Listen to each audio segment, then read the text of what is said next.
Change of command ceremony sa Philippine Air Force, pangungunahan ni Pangulong Ferdinand R. Marcos Jr. ngayong umaga. Dalawa pang aktibidad nakalinya pang daluhan ng Pangulo. Si Alvin Baltazar ng Radyo Pilipinas sa Balitang Pambansa. Alvin. Magandang umaga. Panauhing pandangal si Pangulong Ferdinand R. Marcos Jr. sa pagpapalit ng liderato ng hukumpang ipapawid ngayong umaga. Alas 9 ng umaga, inaasahan ng Commander-in-Chief sa Philippine Air Force Multi-Purpose Gymnasium sa Villamor Air Base dito sa lungsod ng Pasay.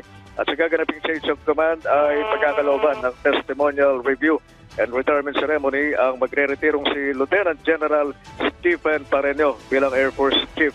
Kaugnay nito ay tinilaga naman ng Pangulo si Lieutenant General Arthur Cordura bilang bagong Commanding General ng Philippine Air Force. At sa isang pahinang liham kay Defense Secretary Gilberto Teodoro Jr., binanggit ng Chief Executive na aprobado na ang designation ni Cordura kasunod na rin ng endorsement ng Department of National Defense, ganoon din naman ng Armed Forces of the Philippines. Mula Villamor ay babalik naman sa Palasyo sa Pangulo para sa gagawing courtesy call sa kanya ni Japan National Security Advisor Akiba Takeo. At huling aktibidad naman ng Pangulo na naka-line up sa araw na ito ay ang gagawing pagtalo nito sa presentation of the first Philippine Polymer Banknote Series.